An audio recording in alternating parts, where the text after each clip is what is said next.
उन दिनों में यहाँ पे बहुत सारी माइनिंग हो रही थी, काफ़ी डिग्रेडेड लैंडस्केप था, पथरीली जगह थी। कुछ पिट्स ऐसी भी हैं जो माइनर्स ने वाटर टेबल तक खोद दी हैं, तो अब उनको हम झीलें कहते हैं। कोई खूनी झील कहता है, कोई भारद्वाज लेक कहता है, कोई असोला लेक कहता है, कोई नीली झील कहता है। ये गड्ढे हैं जो पानी तक खुदे हुए हैं, तो हम देख सकते हैं कि वो पानी कितना साफ है। Hi, I am Sohail Madan. I work with Bombay Natural History Society and we run a conservation education centre at Asola Bhati wildlife sanctuary. काफ़ी पुराना रिश्ता है मेरा यहाँ से, पर 2014 में मैंने BNHS ज्वाइन किया। I been brought up in Delhi only, तो मेरे घर के बहुत पास है जंगल, तो मैं बचपन में भी खूब इस जंगल में घूमा हूँ। तो मेरे नीलगाय ब्लू बुल के सबसे पहले इनकाउंटर्स मेरे इसी जंगल से हैं। कभी कभी मैंने बहुत पास से उनको देखा है, कभी कभी साइकिल में बहुत पास आ जाते थे। माइनिंग साइट को बंद करने में सुप्रीम कोर्ट का हाथ था। उसके बाद दिल्ली सरकार ने department of forest and wild life को ये जगह दे दी, सेंचुरी डिक्लेयर कर दिया। ओवर द इयर्स अब ये जंगल एक ग्रीन बेल्ट है 32 स्क्वायर किलोमीटर का। The thing to remember is this is a man made forest. BNHS का ये फील्ड स्टेशन 2005 से यहाँ पर है। हम यहाँ 3 चीज़ करने आए हैं।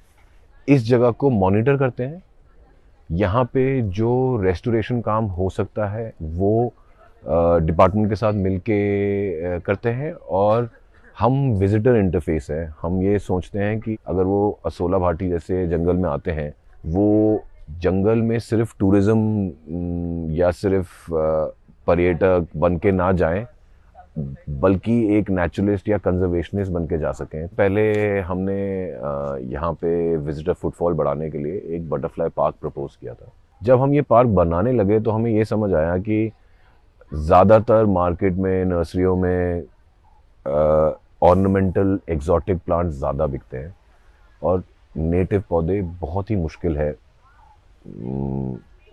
प्रोक्योर करना किसी भी साइट के लिए। हमें ये समझ आया कि हमें एक सीड बैंक बनाना चाहिए, जिसको हमने दिल्ली सीड बैंक कहा। 2020 में हमें डिपार्टमेंट की तरफ से 2 बहुत ही बड़ी नर्सरियां मिली हैं, जिसको हम अरावली फॉरेस्ट नर्सरी कहते हैं। यहाँ पे पौधे फ्री में, आधार कार्ड दिखाने पे, फॉर्म भरने पे फ्री में डिस्ट्रीब्यूशन भी किए जाते हैं प्लांटेशंस के लिए, सिटीजन्स के लिए।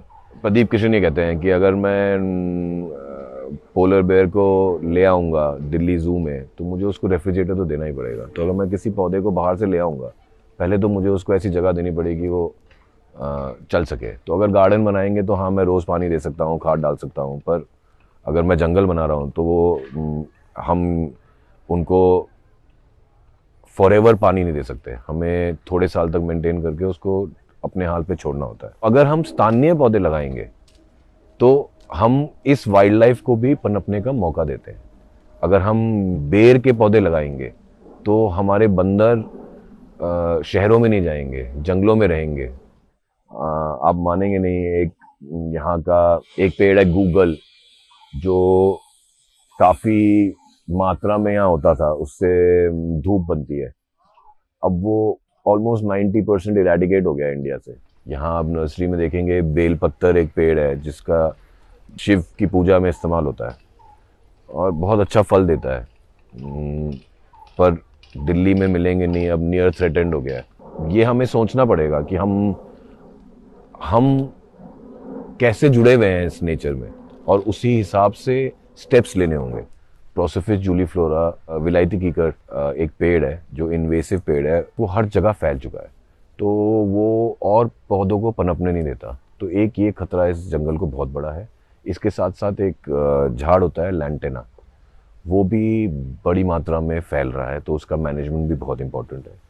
सेकेंड, यहाँ पे इंक्रोचमेंट्स बहुत टाइम से चले आ रही हैं और डिपार्टमेंट, दिल्ली सरकार बड़े ऊंचे स्तर पे अब इनको हटाने की कोशिश कर रहा है।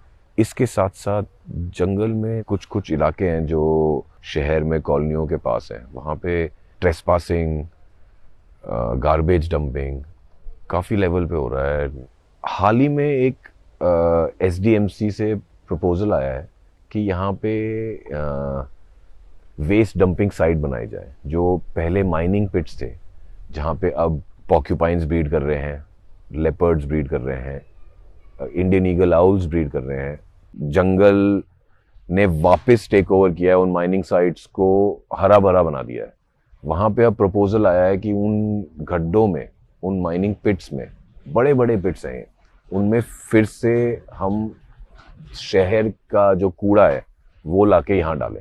हम सबको ये पता है कि अरावली का जो पानी है वो दुनिया में one of the cleanest water माना जाता है, क्योंकि अरावली का स्ट्रक्चर जिस तरीके से बना हुआ है, पानी, बारिश का पानी आते ही जमीन में बड़ी जल्दी चले जाता है और रॉक और सैंड की वजह से बहुत ही फिल्टर होकर एंशिएंट एक्वाफायर्स हैं उनमें जाके जमा हो जाता है। साउथ दिल्ली, गुड़गांव, बहुत सारा पानी यहीं से आता है, इन एक्वाफायर्स से। ये एक्वाफायर्स कनेक्टेड है अंडरग्राउंड।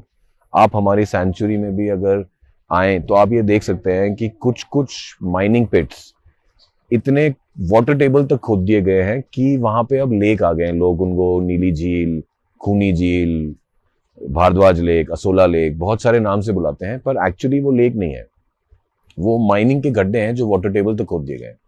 तो आप वहां जाके देख सकते हैं कि कितना साफ है ये पानी। अगर इस पानी में उस वेस्ट का कुछ भी मिलावट होती है तो instead of Delhi being the national capital, it will turn into a cancer capital. And that's what we have to be really afraid of. ये जंगल सिर्फ वाइल्ड लाइफ के लिए नहीं है, ये हमारे लिए भी है। हमारा पानी, हमारा साफ हवा वो यहीं से आती है। आप इस जंगल में आए एक बार, आप ये एक्सपीरियंस करिए। गर्मी में अगर आप यहाँ आएंगे तो अप्रिशिएबल टेम्परेचर डिफरेंस मिलेगा आपको सिटी में और हमारे जंगल में, असोला घाटी में। अगर आप यहाँ पे दिवाली से पहले आएंगे तो जो पोल्यूशन पूरी दिल्ली में फैला होता है वो हमारे जंगल में नहीं मिलेगा। आपको कोई मशीन की जरूरत नहीं है ये बताने के लिए, आपकी नाक ही काफी होगी ये समझने के लिए कि ये हवा साफ है। एक पूरे एरिया में नॉन ग्रे क्लाउड्स दिखाई देते हैं। साइंटिस्ट या स्पेशलिस्ट होने की ज़रूरत नहीं है ये समझने के लिए कि अगर हम जहाँ से हमें साफ़ पानी और साफ़ हवा मिलती है वहाँ पे कूड़ा डालने शुरू कर दें, और वो भी अंडरग्राउंड, जो बाहर से दिख भी नहीं रहा, तो इसके लॉन्ग टर्म इफ़ेक्ट्स क्या हो सकते हैं ये पता करना भी बहुत मुश्किल है। और कोई बता भी दे तो ये श्योरिटी होना कि ये जिस तरीके से प्लान किया गया है ये प्रोजेक्ट उस तरीके से एग्जीक्यूट हो पाए, इस पे भी डाउट है। तो अगर हम जंगल से जो रिश्ता ह्यूमन बीइंग्स का होना चाहिए, अगर हम उस रिश्ते को रिस्पेक्ट करें और उस नज़रिए से इस जंगल को देखें, तो हमें प्लेन एंड सिंपल ये समझ आएगा कि यहाँ पे कूड़ा डालने का डंपिंग साइट नहीं बनना चाहिए। ऐसे ही एग्जाम्पल्स हरियाणा में भी हैं। अगर आप भंडवारी जाएंगे तो वहाँ पे एक वेस्ट डंपिंग साइट है, और आप फरीदाबाद का डेटा ले सकते हैं कि वहाँ कितने कैंसर केसेस बढ़ रहे हैं और कितना ड्रास्टिकली हेल्थ को वो इफेक्ट कर रहा है उसके आसपास के रहने वाली कम्युनिटीज़ में।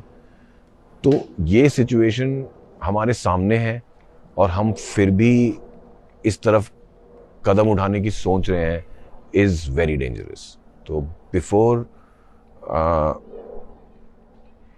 before it starts, I would personally urge people to visit the forest, understand the forest, raise their voice, and stand up and be counted. That yes, we are willing to save Delhi's water supply. We are willing to save Delhi's only wildlife sanctuary. We are willing to save what I believe should be the pride of our country, to have a forest like that, such a big green area in our city with breeding leopards, with 250 birds recorded, such a living forest. I think we all should be proud of it.